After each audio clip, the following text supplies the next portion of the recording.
on the BYU campus in Provo, Utah. Tonight, we tip off a new era. It ain't gonna stop, ever, never gonna quit, ever. It ain't gonna stop, it ain't gonna stop, never gonna quit, better stop the clock.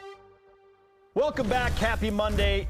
We're in Studio B. I am Spencer Linton. He is Jerem Jordan. Joining us now is the dual threat analyst for BYU TV Sports, covering both football and basketball like a champ, a national champ. Blaine Fowler is with us on BYUSN. I wanted to see Blaine throw some passes out there on Friday night. Yeah, Blaine, how do we get you in the alumni game? Not just broadcasting, but like actually playing it. Yeah. You guys, I was this close because I was down on the field talking to Steve, and he and I were debating whether or not he was going to throw. And he's like, I don't know if my shoulder, like, I don't want to go out there and, like, put some torque on something because I'm just out here in a game and hurt my shoulder. And then he started warming up and he was feeling good. He's like, my shoulder feels pretty good. Maybe I'll just throw a couple. And then Max was like, Blaine, why don't I come up in the booth in the third quarter, you come down and just play a series, and then you can come back up in the fourth quarter. And for like 2 seconds, I thought about it. And I was like, no, I need a month to warm up. Like, I need to. So I have to say, though, Steve and I committed to try to get Jimmy Mack to come back next year. And Max and I are going to let Jimmy and Steve start. Wow. And then Max and I will back them up. And I backed up Jim and Steve before, so I'm okay with that. Yes, you guys know that. Now that's legit, right? Working on fun. Jim McMahon and Steve Young. Oh, that's called a teaser for next year's alumni game.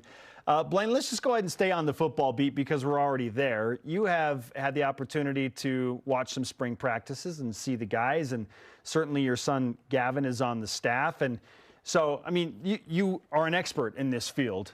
What do you think, or who do you think is the MVP of spring football thus far for BYU? It's interesting because, like, can I pick an offensive and defensive? Sure. Can I expand it to two?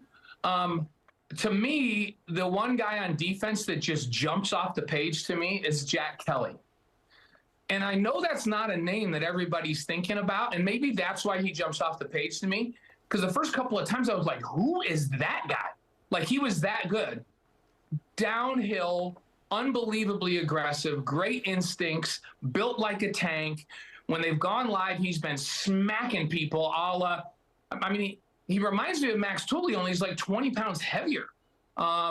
He just hits with such ferocity, and he just seems to always be in the right spot, and his quickness downhill has been off the charts impressive to me. And so when I've been to practice, every time my eye is drawn to him, and I had heard he was transferring, but I didn't realize that he might be able to have the kind of impact that he could have on this defense this year at that linebacker position. That's awesome. And how about on offense? On the offensive side, it's the freshman tight end, Swanson, who is ridiculous. He looks like an NFL, like, from his body. You see his body, and you're like, oh my gosh, this guy looks like an NFL tight end. He runs like an NFL tight end. He's got these beautiful soft hands. He runs routes, and then you talk to him and you're like, oh no, he's a 17-year-old kid. but I keep waiting for him to say to me, oh, yo, dude, just give me a cool bus and some tasty waves and I'm home, baby. Yes, he is a surfer dude. Reiner is a surfer dude for sure. Yeah, and he is so chill. But you watch him out on the field, he's not chill on the field. He's aggressive to the ball. He's a good route runner. At his size, he's so fluid, and he's fluid into his breaks and out of his breaks. He runs like a wide receiver. I'm like, oh, man, this is one of the best-looking freshman tight ends I've seen at BYU in a long, long time. So if I'm just going to pick out two, and maybe those aren't MVPs, because I think the running backs have looked really good in spring ball as well. Hinckley Ropati has looked good. Miles Davis has looked good. I mean, on and on. The running back group has been surprisingly good to me. But I'm just picking out a couple of people that maybe nobody's thinking about, that when you go to practice, your eye is drawn to them, and you're like, who is this person? And then you realize who they are, and you go, okay, That's a couple of newcomers. They're going to have a huge impact on BYU this fall. Blaine, I'm trying to remember when I was interviewing Reiner Swanson during the alumni game who he said, but I think he said like Mr. Pitta or Mr. Colley. He said Mr. Pitta. I literally was in Minneapolis on a connecting flight listening to it and just laughing. Yeah, Mr. Pitta. I was like wow, Dennis feels old right now. I just want to call him Sunshine, but I know I can't. You know, so, like Sunshine. You know. He is something special, you guys. He's everything that they talked about. If they can keep him healthy and he continues to learn and understand his role in that offense, he can have an impact. And remember, he's supposed to be in high school right now. And he came as an early enrollee. And then I'll tell you another early enrollee that came in January that should be a high school senior that I'm watching going, whoa, this guy's twitchy. This guy. No, if this is Tommy Prasis at pre-safety. Safety, Arizona. Yes. Like, you wait till you see this kid. Like, and if you just saw him, you'd be like, oh, what a nice kid. And then you see him on the field and you're like, this dude's got great instincts and he's flying all over the place. And so there's a couple of, I mean, when I say youngsters, I mean like 17-year-old youngsters on this roster that have really, really impressed me as much as any couple of freshmen have in a long, long time, especially as early enrollee freshmen. That's impressive because, yeah, the early enrollee guys in spring, we don't talk about them. That's not a thing. Never. I can't tell if that's an indictment on the current guys or super positive for the freshmen coming in. But I do want to ask you for about the quarterback battle. What are you seeing, hearing, feeling about Bohannon versus Retzlaff so far, which it feels like this is going to bleed into fall camp before we have a decision here? Yeah, I think at this point, I think there's no question it is because they've kind of gone back and forth, and not just back and forth like one practice and then the next practice. It's been from drive to drive. Like one drive, Jake looks really, really good. The next drive, Gary looks really good. They've made some throws. They've made some bad decisions. So I don't know if that's good or bad.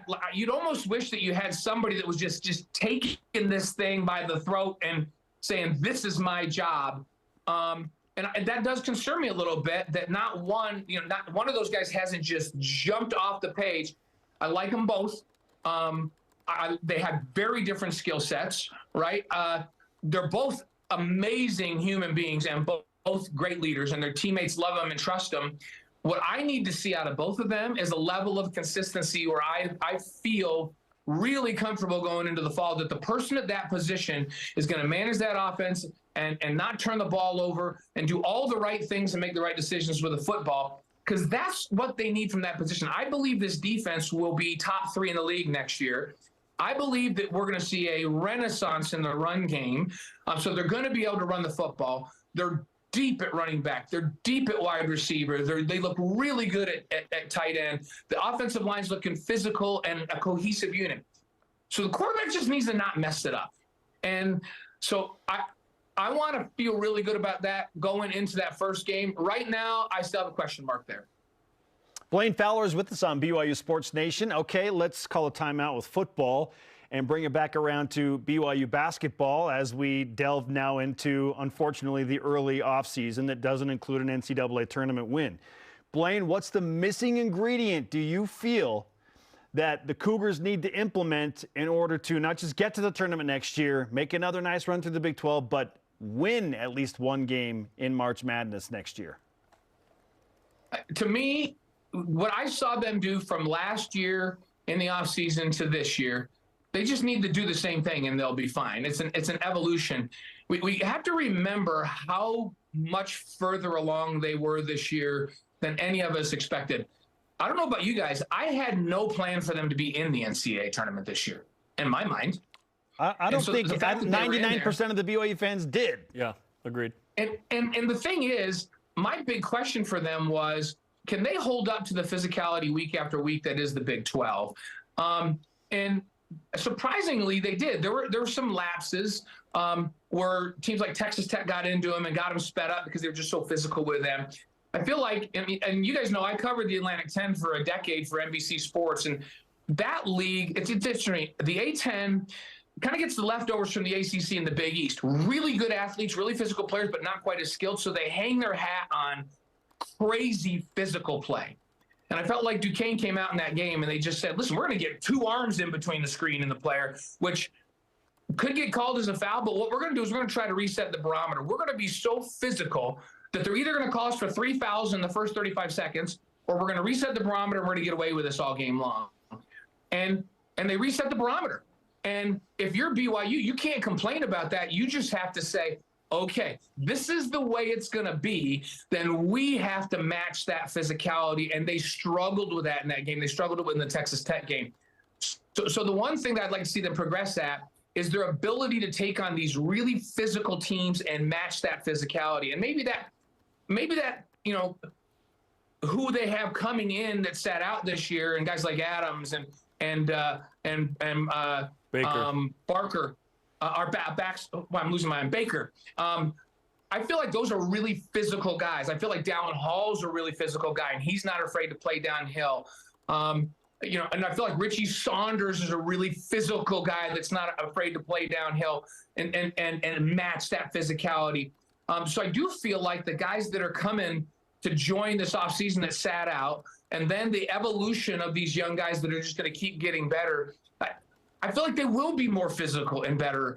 And it would really help if you know, they got more consistent, where when teams are just running them off the 3-point line, that's a problem, because now they're going to throw it inside, and they're really, really good inside as well. And there were games when Fouche was lights out, and there were games where they were able to defend him. So more weapons inside. But to me, they took a monster leap in terms of their ability to play physical, and that's why they did so well in the Big 12. If they can take maybe even half of what they did this offseason, then they go win a game or 2 in the NCAA tournament next year.